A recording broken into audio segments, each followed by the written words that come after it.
دشوا هجراني ده من دخست تشتكي جترى ببيجن تشتكي بقاسي إيشازا قروسان مزين بقاسي بجنا آزادي خوشك بقاسي دل دايكا من گرم بقاسي خوينا شهيدان بيروز بقاسي بارانا سينوران خمدين من دخست جترى ببيجن جتا حزدكم ولاتو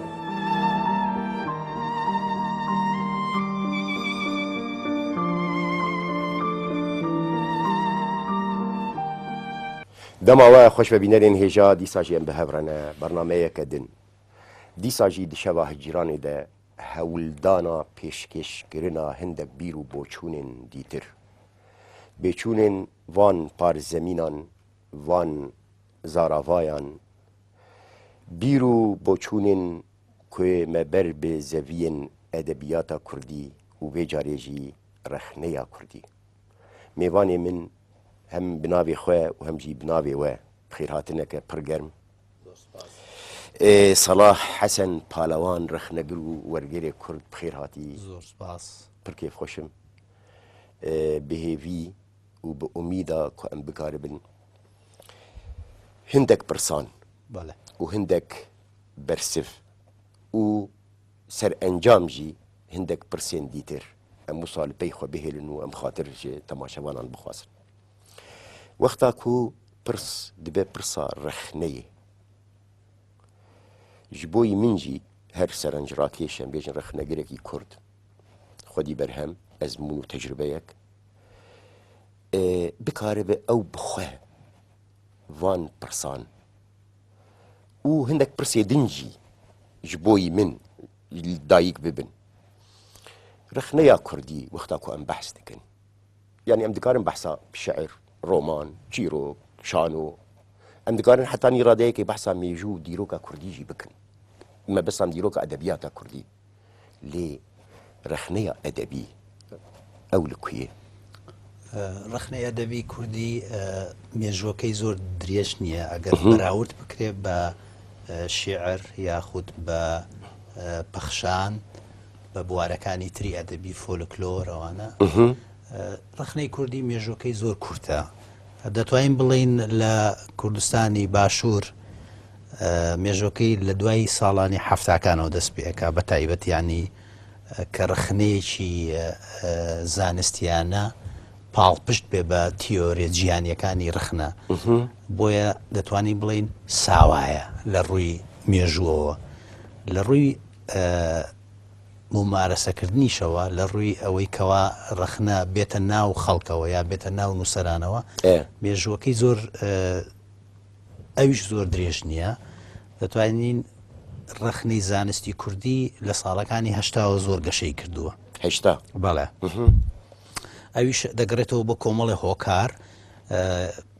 هۆکاری زمان تێکەڵبوونی زمانی کوردی بە زمانە جیهانیەکان و بە زمانی بەتایبەت زمانی دەوروبەر عەرەبی و فارسی و تورکی وەرگێڕانیش ڕۆڵی خۆی هەبوو لەو بوارەدا دا بۆیە دەبینین لە دوای هەشتاکانە بزوتنەوەی رەخنەی کوردی پێشکەوتوترە لە چاو پێشتر ئەو مێژووە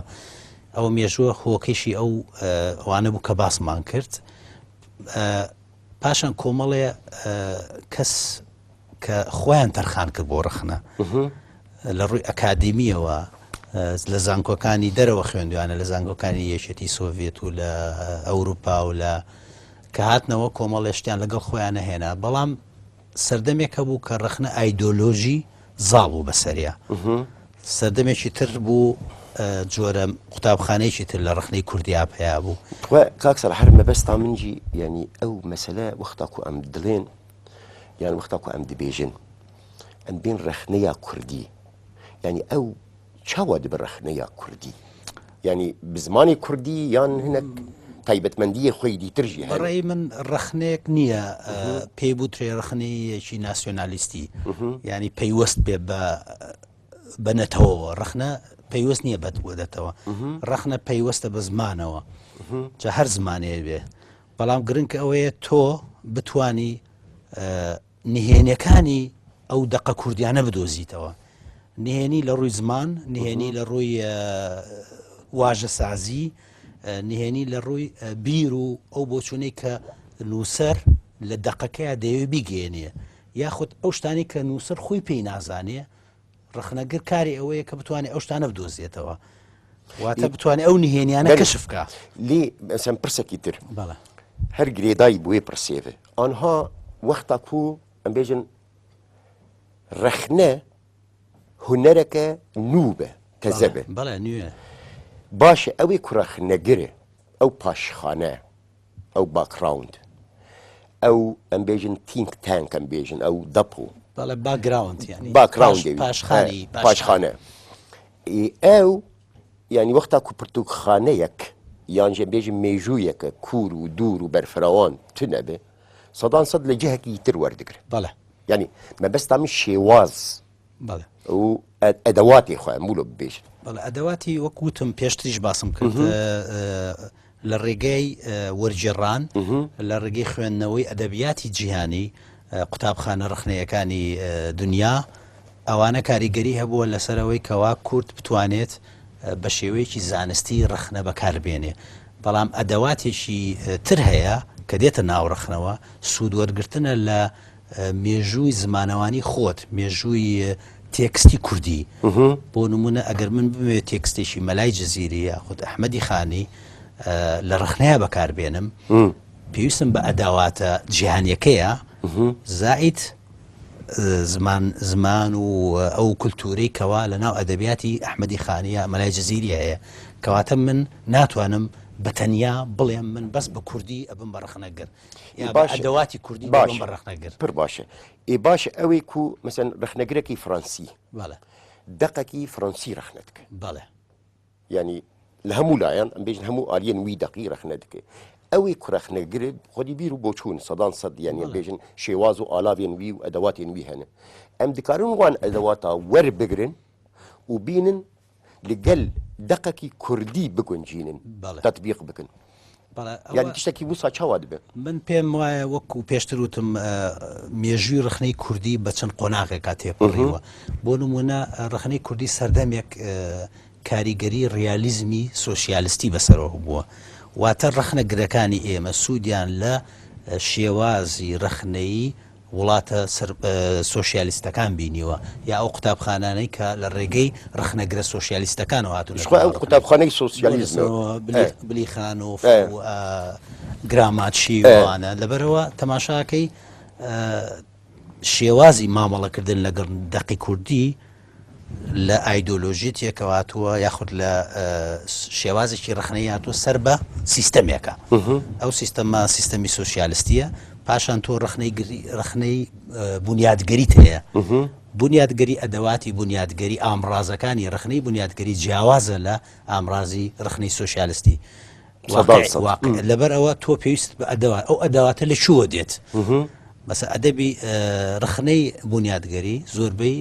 کاریگەری بە ڕخنەگرانی فەڕەنسیەوەیە یاخود تیۆردانەرانی فەڕەنسی تیۆنەردارانی ئینگلیسی تەنانەت شێوە شکلانیتی ڕوس ریفۆرمیستەکانی ڕووس مەسە وەکو تیۆدۆرۆف تۆ ئەتوانی سوود لەوانە وەرگری بەکاری دێنرێ لە ناو ڕخنەی کوردی ئەم شێوازە لە کووردا بە پێی ئەو گۆڕانکاریانە گۆڕانی بەسەر هاتووە وەکوتم سەردەمێک زیاتر ریالیزمی سۆسیالیستی بۆ پاشان گەیشتوەتە بنیادگەری لەم ساڵانەی دواییدا شێوازێکی تر لە ڕخنە هەیە بۆ نمونە ڕخنەی دەروونناسی بەکارهێنانی لایەنی دەروونناسی سایکۆلۆژیەت لە ئەوجی قوتابخانەیەکی تر ئەویش دەتوانین بڵین زیادکردنیەکە بۆ سەر ڕخنەی کوردی دەنا بە قوتابخانەیەک نییە بەتەنیا بەروی شێوەی قوتابخانەی نەگرتووە لە ناو ڕخنەی کورد ئەوەی دەرونی بەڵێ نانا مەبەستا من نەر لە کوردی بەگشتی ینی وەک تەئۆری بەگشتی بەڵێ بەگشتی هەیە ینی ئەو ئەم ببێژن ئەو من بەنسبەی کوردی باسم کرد ئێستا ئەوەی کەوتم ئێمە مەبەستا میژی هەر وسا بوو لێ ئەم ببێژن مەسەلا ئەو گونجی ئەو قوتابخانەی ئەو قوتابخانە لەگەڵ ئەم ببێژن ئەرێ ینی ئەو دەق کوردی بەڵێ ینی مەبەستا من هەر وسایی گەلۆ ئەو دەقێک کوردیە حەوجەداری ڕخنەیە کوردیە یا ئەم دکارن لە هەموو ئالی وەربگرن و لەگەل بگونجین. بەڵێ ئێمە دەتوانین وەریگرین و بیگونجێنین ڕاستە ئەوە دەبێت بەڵام ئێمە بمانێنەمانی ڕخنا قوتابخانە ڕخنەیەکان زۆربەی قوتابخانەیە کە نامۆیە بە کۆمەڵگای کوردەواری هی خۆمانیە خۆماڵی نییە کەواتە ئێمە بمانەوە نەمانەوێت هەر ئەبێ تێکەڵی کەین سوودی لێ ببینین چونکە بەڕاستی ناتوانانی بڵێن ڕخنەیەک هی بیلەتێکە قوتابخانە ڕخنەیەکان هی میلەتێک نییە ئێستا بووە بە شتێکی ئینتەرناسیۆنالیستیان هەموو کەس بەکارێنێ لەبەرەوە ئێستا بۆ نمونە لە بواری ڕخنەی کوردیا زۆر سوود لە لایەنە گرنگەکانی ترۆریژێ لایەنی زمانەوانی لایەنی دەرووناسی لایەنی تەنانەت ئێستا زانستیش پێیا بووە دیجیتال ڕخنەی دیجیتالیش پێیا بووە لەبەرەوە تۆ زانی وەکو چی وایە دەتوانین بەراوردی کەین بە دروستکردنی ئۆتۆمۆبیل کەسێک دروستی کرۆ لە بیدایەتە بەڵام ئێستا هەموو وڵاتان ئیزافاتی بۆکەن زیادەی ئەخەنە سەر کاتە ڕخنەی کوردیەک نییە بڵێ ڕخنەیەک تایبەت بێ یکاک سەلاح هەگەر ئەم بەحسا زمانی ڕخنەیە بکەن دو کوردی دەها ئەوە وسا بەرجەستە بوویە بجی بوویە ئەو ینی ئەز بەرهەمێکی بخوێنە بزانم کو ئەف زمانێ يعني جيجالا بويرو بوچونو او ادواتي رخني او باشخانه اكو ما بحث كر ليه وقت زمان حوجه دار يعني زماني خواه زماني رخني كردي حوجي يعني لا حوجي زيشتا لا قناغشي زور سستا برايي من اگر براوردي كاين بلاينه كاني تري ادب بشعر بشيروك تاراديك رومان يشتا رخني كردي دكويتها بنوا لەبەرەوەی گەڵاڵە نەبووە زمانێکی تایبەتی ڕخنەی کوردی نییە ئەوە مشکلێکی گەورەیە گرفتە گەورەیە هەر بۆیە شواب ئەو نەبوونی ئەوەش وای کردووە کۆمەڵێ تێکستی خراپ دروست بێ لەسەر گۆڕپانی ئەدەبیاتی کوردیە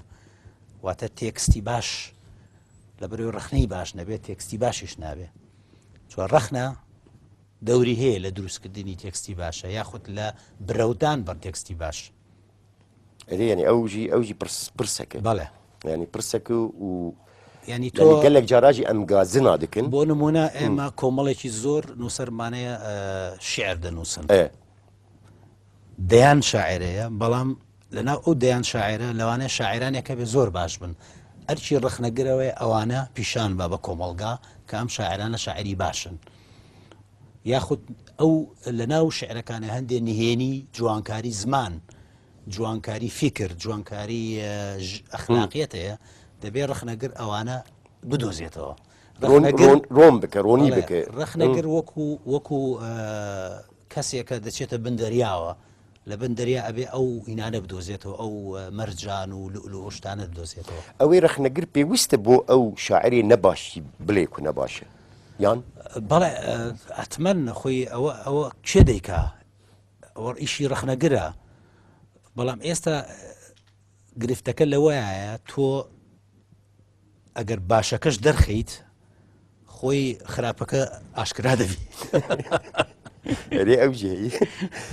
ینی تۆ ینی بەئاوایەکی دەبێ پرنسیپ هەبێ بۆ نمونە کەسێک قەسیدەیەک دەنووسێ یاخود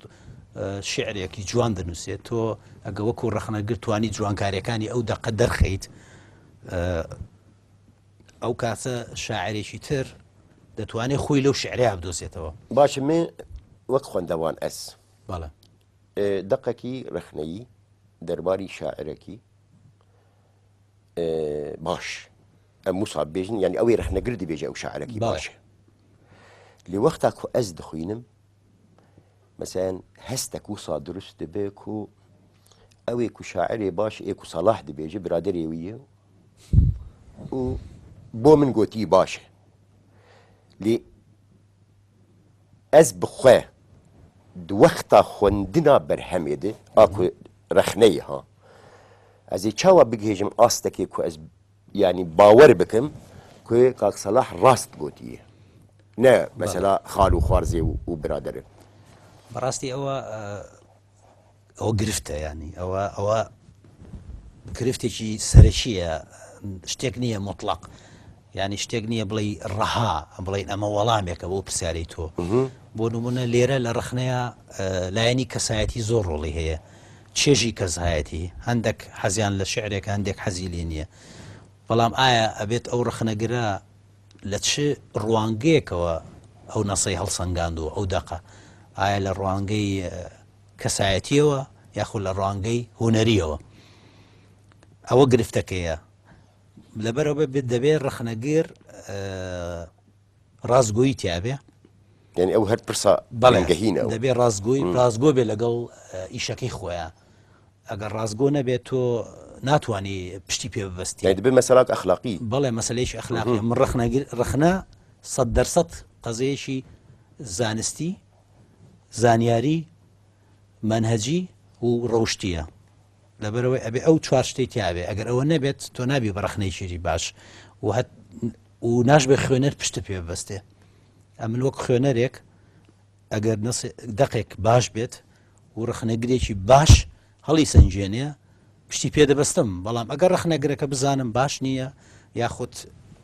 خزمایەتی و کەسایەتی و برایەتی ئەوژی پرسە ئاویش پرسە بەڵام چۆن ئەوە کەشف دەبێ ئەوەش مشکلە تۆ وەکو خوێنەر کەسێک نیت پۆلیس نیت بگەڕێ بزانەوە خزمی ئەوە برادری داوەتی کردی یا شتێک لەبەرەوە ڕخنەگر دەبێت خۆی بەرپرسیار بە بەرامبەر ئیشەکەی خۆی و دەبێت تۆ لە ڕێگای خوێندنەوەی هەر ڕخنەیەکا تێدەگەی زۆر کەس دەتوانێت تێبگا ئەم کەسە ئەو ڕخنەگرە توانایی ئەکادیمی تێدایە ئیشەکەی خۆی بە جوانی کردووە ڕاستگۆ بووە ئەمەش دەتوانێت من پێم وایە شتێکی تر هەیە ئێمە بیرمان چووە دەبێت ڕخنەگر هەبێت لەسەر ڕخنەگریش یعنی من نابێ هەر ئیشمەوە بێ شعرێک یاخود چیرۆکی یا ڕۆمانێک ڕخنەی لێ بگرم دەبێت هەندێک جار من ڕخنە لە ڕخنەگر دەگرم ئایا توانیوێتی شعرێکی شێرکۆ بێ کەس بە جوانی هەڵسەنجێنێ حەقی خۆی پێ بدا یعنی ئەگەر نکار بێ پێویست ناکە بەڵێ یان بەڵێ وەکوتم ئەو لایەنانەی ئەگەر وجودی نەبوو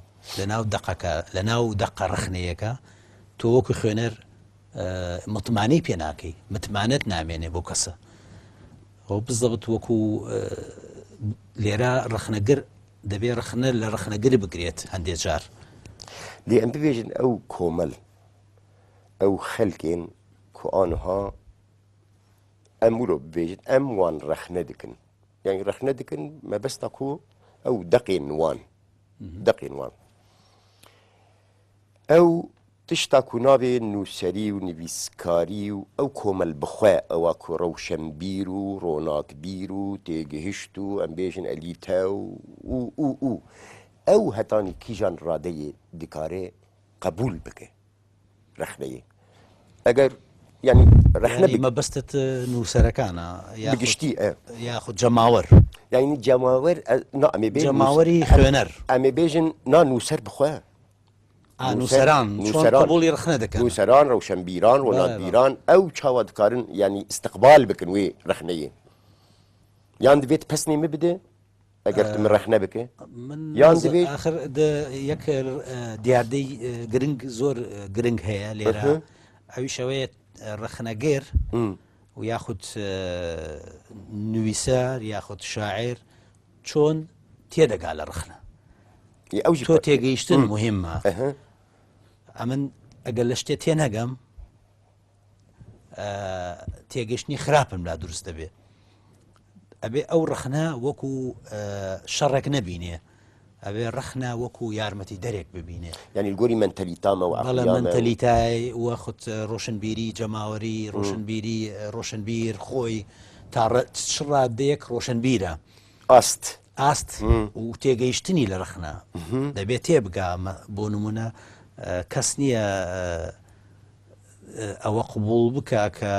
کەسێک لە ڕخنە نەگا بێت ڕەفزی هەموو ڕخنەیەک بکات بۆ نمونە ئەگە شاعرێک لەبەر ئەوەی ڕخنەکە دژی ئەوە دێت ڕەفزی ڕخنەگرەکە ئەوە پێوانەیەک نییە بۆ ئەو کە تێگەیشتی بێت لە ڕخنە بەڕەئی من وەکوتم ئەبێت جەماوەری نووسەر یاخود نووسەرانی ڕۆشنبیران تێبگەن کە رەخنە چییە؟ یعنی ئەو کێشیان ببێژن ئەو کێشە هەیە چه ئاستێ ئەو کێشە ئێستا زۆرە لەناو ئەدەبی کوردیە ئەو کێشەیە کە باست کرد پێش ئێستا رەخنە هێشتا نەبووە بە شێوەیەکی ئەکادیمی یعنی ئەگەر زۆر بەم بێژن ئەو گەشە پێدان و ئەم بێژن بەرفەرەوانکردنا خەڵکێکی زۆرێک کە دەڵێ رەخناوا تێگەیشتووە لایەنە سلبیەکەی تێگەیشتووە لایەنە خراپەکەی ینی لایەنە ئەرێنیەکەی تێنەگەیشتووە ینی ڕاستیژی ئێستا مەسەن یەک بێ با منش مڕبێژ بێوەڵە کاک سەلاح تە رەخنە کریە من دیجهد فێم دکم کو من رەخنە کریە ینی مەسەلە سەلبیە هەندێک ڕۆشتبیر هەیە تێدەگەن کە دڵێ رەخنە پێ خۆشە هەندێک تەنانەت من رەخنەم لەسەر کەسانێک نووسیوە خاڵە لاوازەکانیم دەستنیشان کردووە توورە نەبوون تووڕە نەبوو بەڵام هەشە تووڕە بووە زۆریش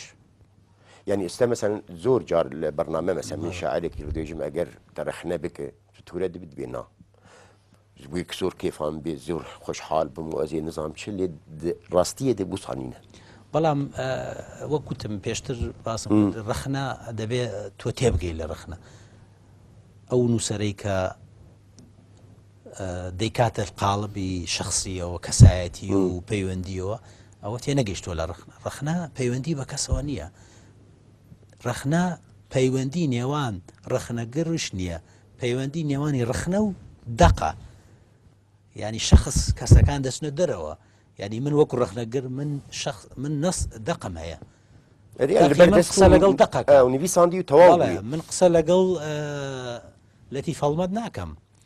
من لە قسە لەگەڵ مەلای جزیری مردووە قسەی لەگەڵ ناکەم من قسە لەگەڵ نەسی دەقی ئەو دەکەم بەێ ئەها ینی ئەم ببێژن وەک کتاب زۆرن ئەم نکارن یەک و یەک و بەحساوان بکەن لێ یا هەری کو بدلێ دەیە هەری توژێ حەز دکرێ هەری کوت پێر ماندوو بووی کیجا جوایی ڕاستەکەی ئەوە پرسیارێکی گرانە ینی گرانە جگەرگۆشن لێ ینی بەڵام سەد یەک هەی یانی ببێژن بەڵام من دەتوانم بڵێم ئەم دوانن ناتوانم بڵێم یەک دوانن منداڵی دوانە دەبی ئەوە کتابی یەکەمە من ئەو کتێبە کە نۆبەرە بوو لە بواری بیرە نووسیومەت ینی رەخنەیشی تایە بەڵام زیاتر شیکردنەوەیەکە لەسەر مانەوەی تێکست بە زیندوی مانەوەی تێکست لای من لێرە تەنیا نووسین نییە مۆسیقاش تێکسە بەرنامەیەکی تەلەڤیزیۆنیش تێکسە یەکێک ماشینێک دروستەکە هەر تێکستە لەبەرەوە لێرە باسی ئەو شتانە چۆن بە زیندوی دەمێنێتەوە کە نامرێ ینی مەسەلا نەمردنی بەرهەم ئەو کتێبە ئەوە زۆر کتێبێکی خۆشەویست ینی بڕاستیژی کاک سەلاحمی بەحسەوان بکەن بڕاستیژی ئەوی برسەکە ینی بۆ مەسەلەن ئیلیادا و ئۆدێسا حتا ئانها هەیە ئەوە پرسیارێکە من لەو کتێبەیە هەوڵمدا وەڵامی بم و ئیتر نازانم تا چەند سەرکەوتوو بوو بەڵام ئەوە کۆمەڵە مەرج هەن دەبێ هەبێ وەکە ئێستا باسی رەخنەمان کرد باسی تێکستمان کرد باسی شێعرمان کرد ئەبێ هەندێ مەرج هەبێ بۆ زیندوێتی و مانەوە دیارە کۆمەڵێ پێکاتی زمانەوانی زۆر مهمە مێژوو بەڕاستی داهێنان دەبێت داهێنان بێت ئێمە ناتوانین سەدان ساڵە تێکس هەن هەروک خۆیان ماوە هەزاران ساڵە تێکس هەن وەک خۆیان ماوە تا ئێستش ئێمە لە فەلسەفەیە دەگەڕێنەوە بۆ یۆنانی کۆن بۆ ئەرستۆ بۆ ئەفلاتۆن و بۆ سقرات و بۆ کەڤن لە شیعری کوردیا مەسەلەن ئێمە تا ئێستاش ئەحمەدی خانی دەخوێنینەوە وا دەزانین شێرکۆ بێکەس دەخوێنین بۆ کۆن نابیت ئەوە پرسیارێکە لەو کتێبە من ناتوان باسی کەم ئەو کتێبی ئەو بەرنامەی تایبەتی دەوێت ئەو دووەم دومیش ئەو کتێبەیە مێژووی گریان بچواتەیە ئەو گریان مێژووی گریان کتێبێکە من هەندێک جار برادران لێم دەپرسن بۆ ئەو ناونیشانە من یەکەم جار ئەو کتێبە ناونیشان وای لێکردم کتێب بنووسم هەندێک کتێب دەنووسن دوای ناونیشان هەڵدەبژێرە من ئەو ناونیشانە وای لێکردم هەستم 5 ساڵ خەریکی ئەو کتێبە بووم لە لێکۆڵینەوە و سەرچاو و گەڕان و ئەوە لێکۆڵنەوەیکە لەسەر بیری گریان لە لای مرۆڤایەتی لە ناو ئاینەکان لە ناو میتۆلۆژیا لە ناو ئەفسانە و ئەستۆڕ و ئەوانە باسی ئەوەکە کە گریان چۆن مرۆڤ مامەڵەی لە گریان کردووە چۆن ڕووەک دەگری تەنانەت هەموو شتەکان من لەوێ ماندووبوونەکەی من لەوەیە کە بگەڕێم لە هەموو تێکستێکە ئەو شتانە بدۆزمەوە لەبەرەوە زۆر ماندووی کردوم خۆشەویستە ئەو کتێبە لە هەگەر ئەم بەحسا خوێندەوان خوێنەر و خوێندنە ئەم بێژن دەقین ڕخنەیی بەرهەمێن ڕخنەیی یانی بێژن لە باشوور مرۆڤ دکارێ تشتێکی وسا دەست نیشان بکە یانجی مرۆڤ دکاریش بۆ شاعرێکی بێژی کا خوێندەوان چاوایی چلۆی بۆ دێناکەش بۆ دێدەکەێژی بۆ ئەم بێژن قرس ئەم ینی بەس بۆ ڕخنەگرێکی مرۆڤ دکارێت تشتێکی وسا بنێ ئەگەر کتاب فرۆش هەنێ و دەرهەن و فستیڤال هەن و چالاکی زۆرن و بڵێت کە ئایا ئەوان چ ڕەخنەگرێک باشە خوێندەوانی وان کتێبە هەنێ خوێنەرێن وان دڵنیام خوێنەری ئێمە باشن بەڵام گرفتێک هەیە گرفتەکە ئەوەیە ئەم قۆناغی ئێستا جیاوازە لەگەڵ 20 ساڵ پێش ئێستا یاخود 30 ساڵ پێش ئێستا خوێنەری ئێستا تاک زمانیە واتە بە یەک زمان دەخوێنێتەوە زۆربەیان ئەوش پەیوەندی بە پەروەردەوەیە لەبەرەوەی لە قوتابخانەکانە کوردی زمانی کوردی زمانی سەرەکیە مەسەلەن ئێمە جیلی ئێمە زیاتر زمانی عەرەبی خوێندووە کوردی خوێندێ ئێمە چووینەتە دەرێ خەڵک لە ئەوروپا فێری زمانی دجیانی بۆ ئینگلیسی فەڕەنسی ئیسپانی بەڵام ئێستا خوێنەر هەیە بۆ کتێبی کوردی زۆرە واتە کتێبی کوردیش کتێبخانەیەکی هەژارە بەڕاستی اینجا ئەگە بتوێە کۆمەلگایەک تەنیا پشتبەستن بە کتێبی کوردی دەوڵەمەند بێت لە ڕووی ڕۆشنبیریەوە ئەوە مشکلەیە بەڕاستی گرفتە لەبەرەوەی کتێبخانەی کوردی تا ئێستا لە ئاستێکی نزمە بۆیە خوێنەری ئێستا هەیە ناڵێم نییە بەڵام خوێنەرێکی لاوازە لە چاو بە بەراوردی پێشتر پرسەکەتریژی مەسەلا چافکانی بخۆشی زۆر گرنگە یعنی چافکانیên ku mirov bikaribe li ser bîngeha esasê wan lêkolînekê ava bike yanî li hemû ew qutabxaneyê te behs kirê meselên rexneyî û dunya û der hewceyî wergêrê ne hewceyî zimanên dîtir in hewceyî mutabeeyê ne yanî ew jî anha meselen bêjin ji bo ez lêkolîneke derûnî ez ê çavkaniyê xwe çaweş pirtûkxaneya Kurdî peyda bikim ئەوە گرفتە ئێستا بۆ نمونە ئەگەر یەکێک قوتابیەک لە زانکۆ ئەگەر زمانێکی تر نەزانێت تەنیا کوردی بزانێ و بێوێ لێکۆڵینەوەیەک لەسەر دەروونناسی یاشیکردنەوەی دەرونی بنووسێت گرفتی گرفتەکە لەوەیە سەرچاوەکان کەمە سەرچاوەکان زۆر کەمن پاشان تۆ وەکو کەسێک پێویستت بە سەرچاوە سەرشیەکان هەیە بۆ نمونە ئەگەر من باسی دەروونناسی بکەم دەبێ ئەو زانایانە کتێبەکانیان کرابێ بە کوردی کە لە بواری دەروونناسی ئیشیان کردووە تەماشاکەی ئەو خوێنەرەیە ئەو قوتابیە ئەو کتێبانی دەست ناکەوێت بە زمانی کوردی کەواتە ئەو لێکۆڵینەوەی دەیکا احتیمالە زۆر ئەگەری ئەوە هەیە کە سست دەرچێت واتە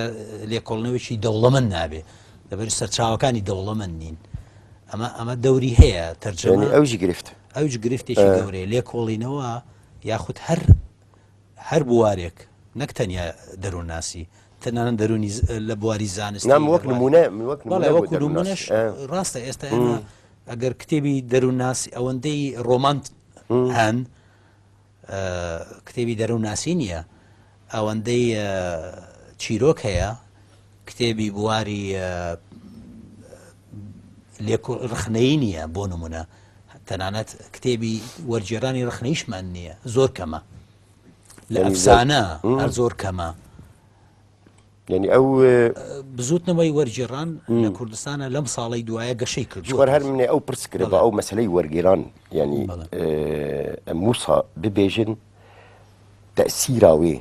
لە ئەم ببێژن بەرفرەکردن و بەرفراوانکردن یا وێ پرتوخانەیە بخوا ئەوەی کۆم ئەمستە دلێن ینی وەرگێران چ تەسیرا خۆ بکە ڕاستیری زۆرە وەرجێڕان پێش هەموو شتێک دەبێت دەستگای تایبەتمەند هەبێ بۆ بوارە جیاجیاکان بۆ وەرجێڕان دەستگای تایبەتمەند بۆ بواری دەرووناسی کە کاری ئەو بەس وەرجێڕانی تێکستی دەرووناسی بێ تۆ کۆمەڵێ سەرچاوی گرنگ هەیە لە دنیا لەسەر دەرووناسی دەبێ وەرجبێڕێ دەبێ پسفۆر ئەو کارە بکە دەبێ کەسانێک ئەوە ئیشی ئەوان بێت کەسێک لە بواری میتۆلۆژیا لە باری ئەفسانە ناسی دەبێ دەستگای تایبەتی بۆ هەبێ دەبێ ئەو کەسانە پسپۆر بن لەو بوارە ئەو دەستگانە لە کوردستانە نییە دروست نەبووە تا ئێستا ینی شخصی هەرێک کەسایەتی من بۆ نمونە لەسەر ئەفسانە کتێبم تەرجەمە کردووە بۆ نمونە بەلی و لە هەمان کاتە لەسەر فەلسەفەش کتێبم تەرجەمە کردووە ئەوە فەلسەفە ئاکێ ئەو بەڵێ ئەوە ئالان دەباتن کتێبێکە لەسەر دڵنەوایەکانی فەلسەفە ئەوەشیان کتێبی جۆزیف کامبڵ نووسەرێکی ئەمریکیە ئەمەش لەسەر باسی دەسەڵاتی ئەفسانە کە ئەفسانە دەسەڵاتی چیە لەسەر ژیان و لەسەر بیرکردنەوەمان و لەسەر ئاکارمان بۆ کەواتە ئەمە گرفتێکە وە کوتمان نەبوونی پسپۆری لایەنە جیاجیاکان ئەوانەی کە دەکرێت کەسی تایبەتە هەر کە ساڵەسێ لە شوێنێکی خۆ بەڵام لە هەمان کاتە کەسێک نییە سانسۆری ئەو شتانە بکە لە ڕووی کوالیتیەوە لە ڕووی سنجینی بابەتەکەەوە ینی پێویستان بێژن بێ هەلبژارتن بەڵێ یعنی ببێژن ئەگەر ئەها 100 ڕۆمان لەڤێر بێ ئەموسا بڵێ بەڵێ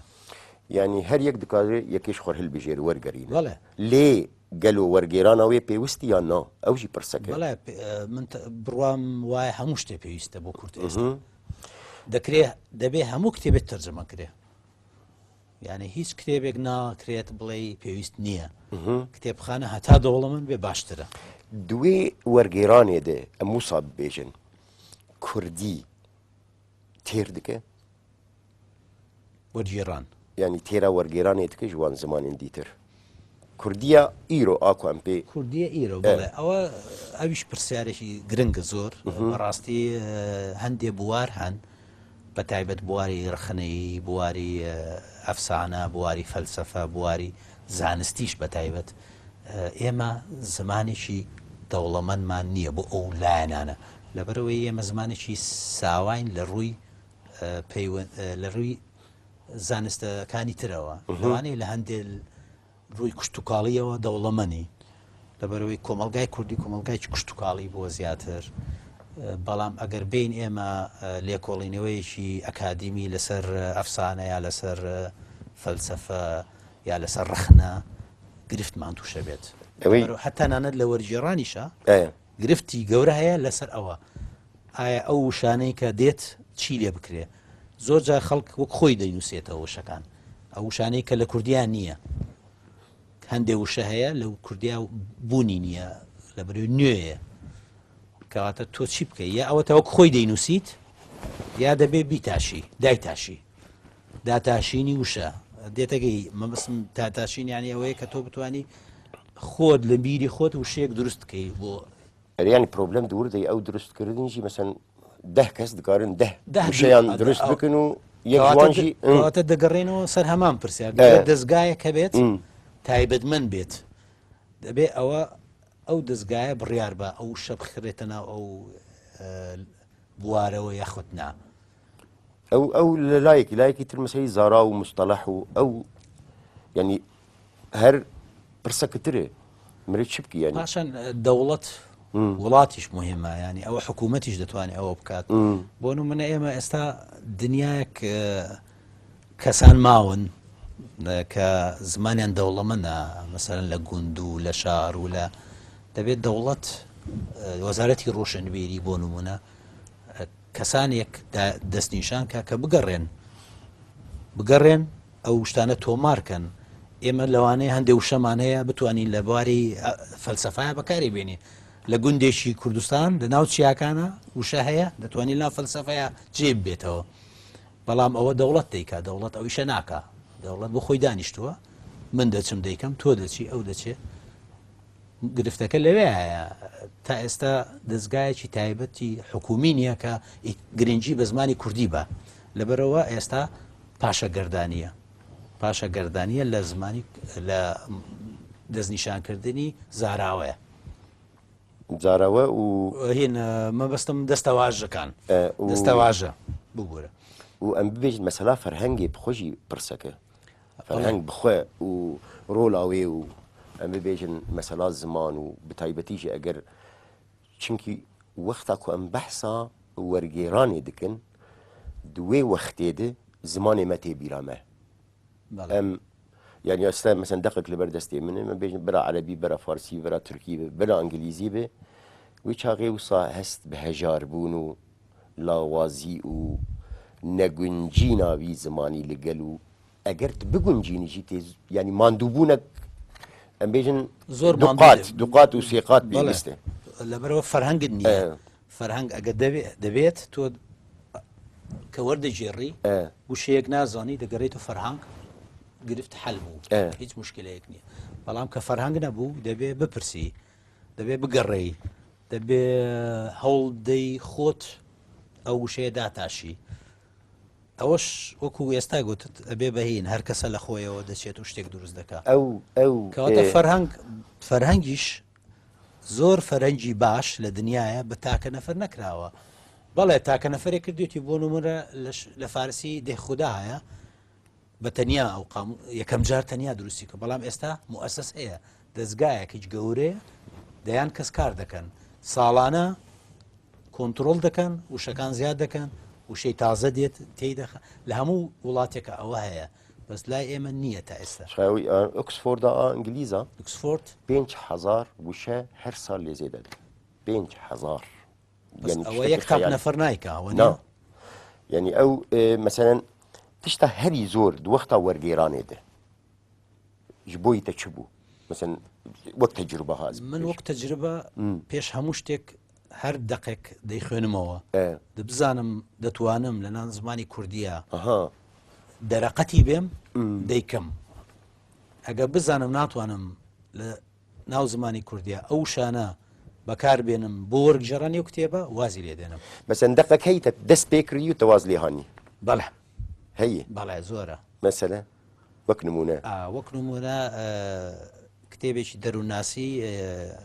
لە بواری پەیوەندی دەروونناسی و هین بوو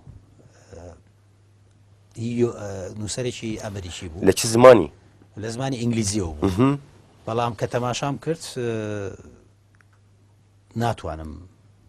لەبەرەوەی لە 20 لاپەڕی ئەوڵ زیاد لە 8 وشە 9 وشە لە کوردیا نەمدۆزیەوە تەنانەت فەرهەنگەکانیش گەڕام پرسیاریشم کرد لە نووسەرانی هاوڕێم هەواڵەکانی خۆم کەس نەیزانی ئەندێژە لە دایکم شم دەپرسی لێ جار جاراتە بخوای وشە چێکردنە جار جارانم جار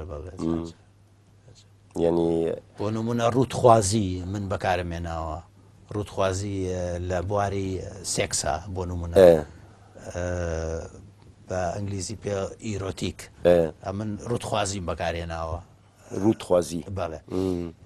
یعنی ئەوتر نازانم هەندێک جار خۆشم بە گومانم ئایا ڕاستە ئەوە یاخود بەڵام هەوڵم داوە ینی لە ڕێگەی تەنیا بڕیاریشی تاکە کەسی نەبێ بەێ ئانها چێ لەبەردەست وەک پرۆژە ئەموو سابژین ئێستا تا ئێستا سێ کتێبم لە بەردەستە تەواو لەژێر چاپان هیچیشان بە ناوی قوربانی و جەلات قوربانی و جەلات لێکۆڵینەوەیەکە لەسەر پەیوەندی نێوان دەروونناسی و ئەفسانە واتە نەخۆشیەکانی مرۆڤ لە ناو ئەفسانەیە چۆن بەکاری دێنین بۆ چارەسەرکردنی گرفتەکانی مرۆڤ وەکو ئیرەی و وەکو تۆڵە سندنەوە و لێبوردەی و ئەو شتانەی کە پەیوەندیان بە دەروونناسیەوە هەیە کتێبێکی زیاتر پەیوەندی دەروونناسی و ئەفسانە لێکەداتەوە ئەو لێکۆلینە بەڵێ ئەوە لێکۆڵی وەرگێر نییە نانانە وەرجێڕا بەس خۆی وەرجێڕانەکە لێکۆڵینەوەیە یعنی وەرگێرە بەڵێ و ئەوەی دیکە ئەوێ قوربانی و جەلات بەڵێ ئەوەیە ئەو بوو بەڵێ و ئەوەی سێم کتێبێکی تر هەر لەسەر ئەفسانەیە ئەوەی دووەم بڵین ئەوە یەکەم ئەو بوو قوربانی و جەلات. دووهەم کتێبێکە لەسەر ئەفسانەی ئاستەک و مایە، ئەفسانەی ئەمریکای خواروو. ئەوەش تقریبن باسی هەندێ بیرۆکەی ئەفسانی یەکا کە ئێستا لە زۆر لە ئاینەکانیش بەکارڕێهێنرێ کە بناغەکەی لای ئەوان و سەری هەڵداوە، تەنان لە ئاینەکانیش وجودی هەیە. و ئەوەی قوربانی و جەلات ناڤەرۆکاوی چییە؟ ناڤەڕۆشیەوەی وەک باسم کرد پێشتر، ئەوە کتێبێکی پەیوەندی دەروونناسی و ئەفسانەیە. زیاتر بۆ ئەوانەیە کە گرفتی دەرونیان هەیە، گرفتی دەرونی واتە نەخۆشی دەرونیان هەیە، چۆن چارەسەری خۆیانەکەن. واتە ئێمە هەمومان گرفتمان هەیە، بەڵام دائیمە کەسێک تاوانبارەکەین. ئەمەە خۆم خراپم دەڵم خەتای تۆیە، بەس ئەوڵێ نە ئەڵێ خەتای خۆتە، دەبێت خۆت چاکەی. ئەو کتێبە لەسەرەوەیە. ئەوە سێەم مەگوت؟ سێهەمیش ڕۆمانێکە. ڕۆمان ئەوە هێشتا ڕۆمانە بنهێنی بمێنێ جارێ هێشتا تاو نەبووە. وەرگێری یان تێتە وەرمگێڕایە وەرگێران و پرتووک زۆربەی وان پڕانی ئەوان لە کو چاپ دەبن؟ ئەوەی تو من بە زۆری لەگەڵ دەستگای سەردەما کارەکەم، کتێبەکانم لە سلێمانی. بەڵێ و کاتی خۆشی لە دەستگای ئاراس هەندێک کتێبم چاپ کرۆ لە هەولێر، هەندێک کتێبیشم وەزارەتی ڕۆشنبیری کتێبێکی بۆ چاپ کردوم. ئێستا ئەو کتێبانش کتێبێکم لە دەستگای غەزەل نووسە بەتەمان لەو نزیکانە ئەکەوێتە بازاڕەوە لە سلێمانی. ئەوش غەزەل نووس کتێبخانەی غەزەل کتێبخانەیە، بەڵام ئەویش نەوە شانگەڕیان هەم کتێبخانەی هەموو شانگەر هەردووشێتی. و پرسا خوێنەر و خوێندەوان بخۆژی ینی بگشتی ها نەبوو ئەم ببێژن لێکۆلین یانجی رەخنە یانژی ئەم ببێژن وەرگێر لێ بگشتی ئەگەر ئەم دەبەس کردەگۆ ئەوەی کە ئانا بە کوردی دخوێنن، چونکی بەرهەمژی ئانا زۆربەی وانژی بە کوردی دەردەکەن. یعنی ئەم بێژن ئەگەر ئەم وێ بەراوەردیەوەی مقارنەی چێ بکەن جیلێک بە کوردی دەخوێنە و ئیرۆ ئەم ببێژن ئەو سازی و دەزگەهێن کووەشانێ بە کوردی دکن و بەرهەمێن کوردی دەردەکەبن، ئەم وێ ینی وسا چاوە مرۆڤ دکارە وێ ئەوێ مەشهەدێ وێ دیمەنی وسا دەست نیشان بکە. چونکی مێ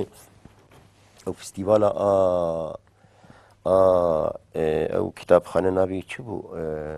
گەلاویژ یان بەڵێ فستیڤالی گەلاویژ، ینی خۆرتێن جوان گەنج من زۆر دیتن ینی کتێبا دکڕن. بەڵێ لێجا دەخوێنن ناخوێنن ئەژ نزانم ینی. بەڵێ خوێنەر هەیە، خوێنەر باشە، من ناڵێم خوێنەر نییە، بەڵام خوێنەرێکی تاک زمانەیە، ینی دەتوانێت بە یەک زمان بخوێنێتەوە، زمانی کوردیە تەنیا.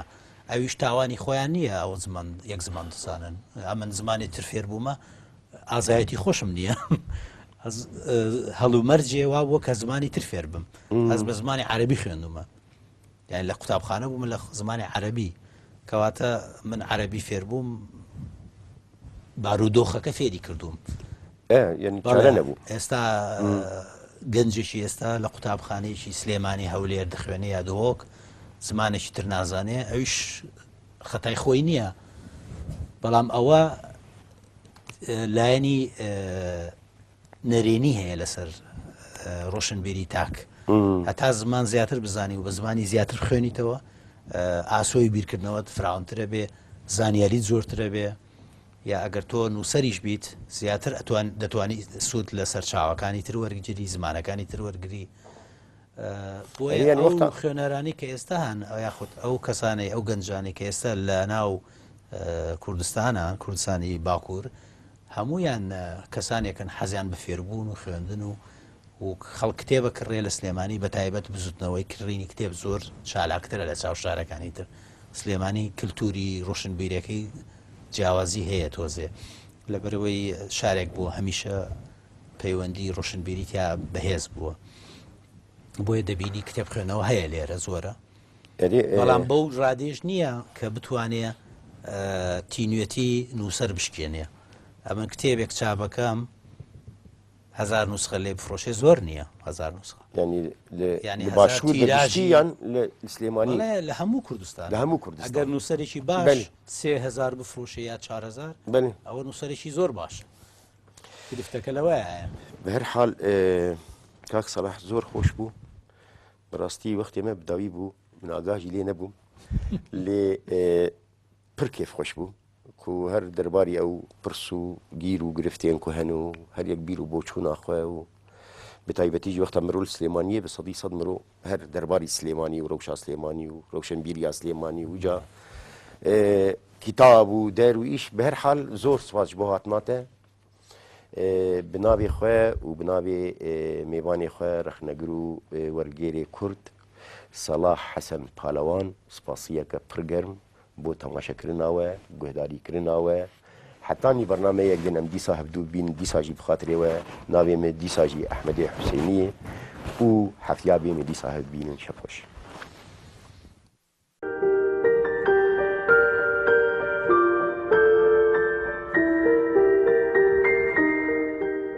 دشەوا هجرانێدا من دخواست تشتێکی ji te re bibêjim tiştekî bi qasî êşa zagirosan mezin bi qasî bejna azadiyê xweşik bi qasî dilê dayîka min germ bi qasî xwîna şehîdan pîroz bi qasî barana sînoran xemgîn min dixwest ji te re bibêjim ji te hez dikim welato